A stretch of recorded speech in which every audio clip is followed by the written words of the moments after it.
आज हम बात करेंगे जेके फ्लिप फ्लॉप की।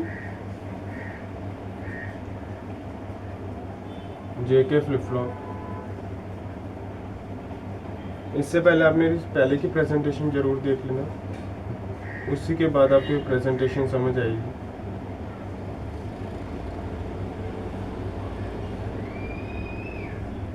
ये हमारा एसआर रैश तो बनना ही बनना है, इसमें कोई परेशानी तो होनी नहीं चाहिए। इसके बाद एक हमारा नैंड गेट और लग जाएगा, एक हमारा इधर नैंड गेट लग जाएगा, एंड इस बार इसमें 3 इनपुट्स होंगे, एंड दैट इनपुट वर जे के, और एक हमारी क्लॉक होगी, और एक ये जो क्यू बार है, इनका भी इस बार रोल आ गया।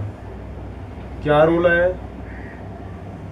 जो इसका ये वाला इनपुट है वो असलियत में क्यू एन बार है, एंड जो इसका ये वाला इनपुट है वो असलियत में क्यू एन है। ठीक है, इतनी बात क्लियर रही।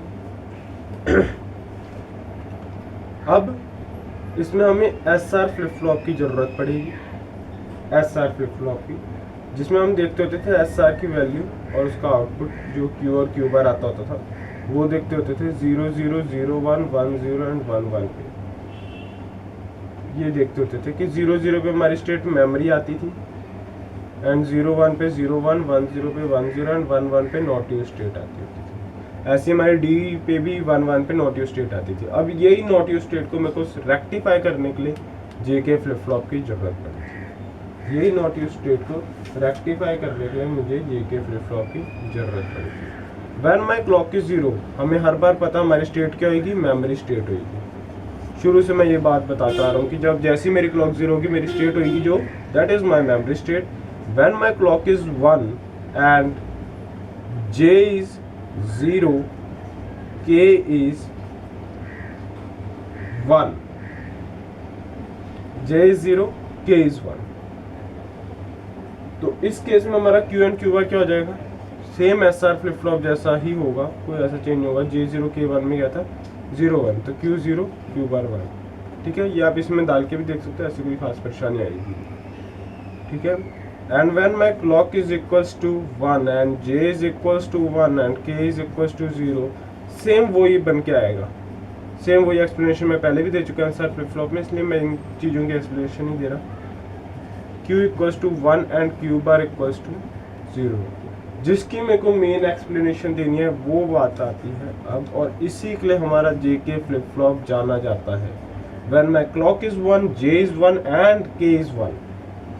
इस कंडीशन में अभी तक हम देख रहे थे ये नॉट यूज स्टेट थी, SR फ्लिप फ्लॉप हो, D फ्लिप फ्लॉप हो, this is not use state. लेकिन इस बार ये स्टेट हमारी यूज्ड स्टेट हो जाएगी, इसको हम यूज कर पाएंगे। तो इसको देखते हैं, अब हमें थोड़ी जगह चाहिए इधर। ठीक है, तो देखिए, let us assume Q equals to 0 and Q bar equals to 1। This is 0, Q इधर मैंने 0 लिया एंड Q बार 1 लिया, एंड दिस वन भी 1। J हमारा 1 है, क्लॉक हमारी 1 है, तो 1 इंटू 1 इंटू 1 1, एंड 1 का not that is equal to 0, and 0 into कुछ भी हो 0 रहेगा और उसका नॉट इज 1। ठीक है, तो 0 1। अब हम बात करते हैं एस आर लैच की। एस आर लैच में हमें सारा कुछ पता चल जाएगा। तो एस आर लैच में अगर हम देखें, एस आर लैच का नैंड गेट क्या होता है वो हमें पता होना चाहिए। एस आर लैच का 0 0 0 1 1 0 1 1। एस आर लैच में 0 0 एक नॉट यूज स्टेट होती थी, 0 1 में हमारा आंसर आता है 1 0, 1 0 में 0 1 एंड 1 1 में हमारी स्टेट आती थी मेमोरी, यही आता था। तो अब हम एज्यूम करके चल रही है, एंड दिस इज 0 1। 0 1 में तो आउटपुट क्या आएगा 1 0 1 0। अब मेरी वैल्यू चेंज होगी, पहले 0 1 थी तो अब 1 0 होगी। अब 1 0 डाल के देखते हैं हम। 1 0 का मतलब क्या हुआ, मेरा ये वाला इनपुट इस बार 0 है and this one is 1। 0 into 1 into 0 0, and उसका bar is 1। 1 into 1 into 1 is 1 और उसका बार इज 0 एंड अभी ये 0 है तो 1। अब हम इधर 1 0 में एस आर लेस ही देखेंगे। 1 0 में एस आर लेस देखा तो क्या आया 0 1, तो इस बार मेरी value I that is my 0 and this is my 1। तो हम देख रहे हैं अगर मेरा Qn शुरुआत में 0 है तो नेक्स्ट टाइम ये 1 हो रहा है, फिर 0 हो रहा है, फिर 1 हो रहा है, फिर 0 हो रहा है, फिर 1 हो रहा है और ऐसे ही चलते जा रहा है। एंड Qn बार की अगर मैं बात करूं तो ये 1 है तो 0 फिर 1 फिर 0 फिर 1 फिर 0 हो रहा है एंड चलते ही जा रहा है ये। ठीक है, इसमें कोई परेशानी? This effect is known as toggling effect. इसको हम बोलते हैं टॉगलिंग इफेक्ट। Toggling effect. अब ये इफेक्ट हो गया। अब हमें ट्रुथ टेबल बना लेते हैं तो सारा कुछ इजी हो जाएगा, छोटे में हो जाएगा। ये नोट कर लेना सभी ध्यान से। एंड अब हम बात करते हैं that is truth table. Truth table की हम बात करते हैं तो ट्रुथ टेबल में हम लेते होते क्लॉक जे के एंड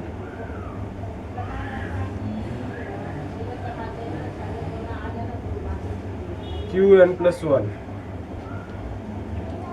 तो जब ये 0 है इसकी कोई भी वैल्यू हो, स्टेट हमारी क्या रहेगी? Memory state. जब ये 1 है तो ये 0 0 या 0 1 हो या 1 0 या 1 1 हो तो मेरी स्टेट डिपेंड करेगी। 0 0 है तो मेरा जो वैल्यू है अगेन Qn ही होगी। हमने अभी बात की है सारी। 0 1 Q की वैल्यू लेते हैं Qn+1 में, है ना। और इसमें क्या होता है हमारी Q की वैल्यू हर बार चेंज होती है। अगर पुराना Q मेरा 1 था तो नेक्स्ट वाला Q, ये नेक्स्ट वाला Q है Qn+1। Qn है तो Qn, अगर 0 लिया तो Qn+1 इज 1, Q का बार, Qn का बार।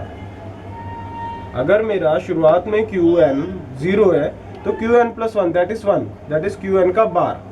ठीक है, तो हमारे ये इफेक्ट को हम कहते हैं toggling effect. This effect is known as toggling effect. और इसी के लिए हम आगे एक रेस अराउंड कंडीशंस की बात करेंगे, रेस अराउंड कंडीशन उसकी बात करेंगे।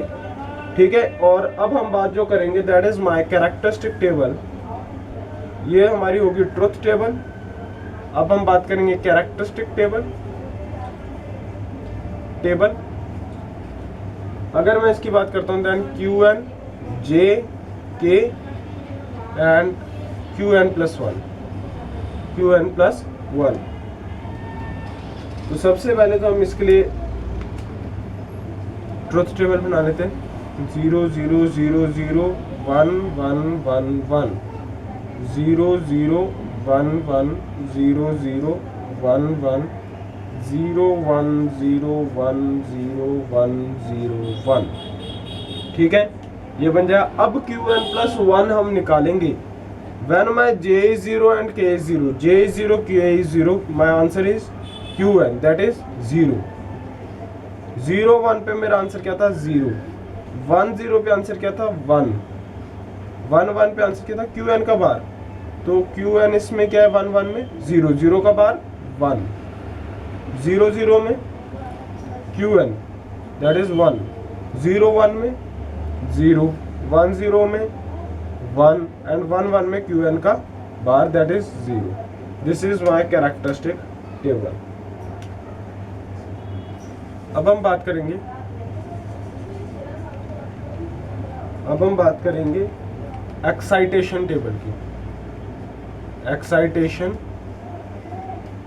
टेबल की, ठीक है। Qn+1 J and K 0 0 0 1 1 0 1 1। ठीक है, तो इस कंडीशंस में देखेंगे when Qn is 0 and Qn+1 is 0, दो कंडीशन है ऐसी। तो उस केस में हमारा J 0 है और K की वैल्यू हमारी चेंज हो रही है, तो J हम 0 रखेंगे, हम K की वैल्यू हमारी चेंज हो रही है तो कुछ भी रख देंगे। 0 1 0 1 0 1, इसमें हमारा J 1 है एंड K कुछ भी हो सकता है। 1 0 तो 1 0 1 0, इसमें हमारा K 1 है एंड J कुछ भी हो सकता है। एंड 1 1, तो 1 1 1 1, इसमें हमारा J0 K is 0 and J की कुछ भी वैल्यू हो सकती है। That's all for JK flip flop. यही है JK फ्लिप फ्लॉप में कि दिस फैक्ट कि इस बार हम इसको यूज कर सकते हैं, लेकिन इसमें जो टॉगलिंग हो रही है उस टॉगलिंग को हम हटाएंगे using race around condition. I will show you about race around condition in my next presentation. अगर किसी को कोई भी परेशानी है, कोई भी समस्या है, कोई भी दिक्कत है, तो वो या तो कमेंट सेक्शन में फॉलो करें या मेरी ईमेल आईडी लिख लो, उसमें तुम भेज सकते हो KSGill 4x9@gmail.com, KSGill 4x9@gmail.com। ये मेरी ईमेल आईडी है, इसमें आप मेरे को मैसेज कर सकते हो अगर करना चाहो तो। बाकी कमेंट सेक्शन भी आप सबके, जैसे आप मेरे को मैसेज करोगे उसी समय आपको उसका रिप्लाई भी मिलेगा। और अगर किसी को न्यू वीडियोस बनानी है, जिस टॉपिक पे बनानी है वो भी मेरे को बता सकते हो, वो टॉपिक पे भी मैं वीडियो आपको बना के भेज दूंगा। That's all for next presentation. I will tell you about race around condition.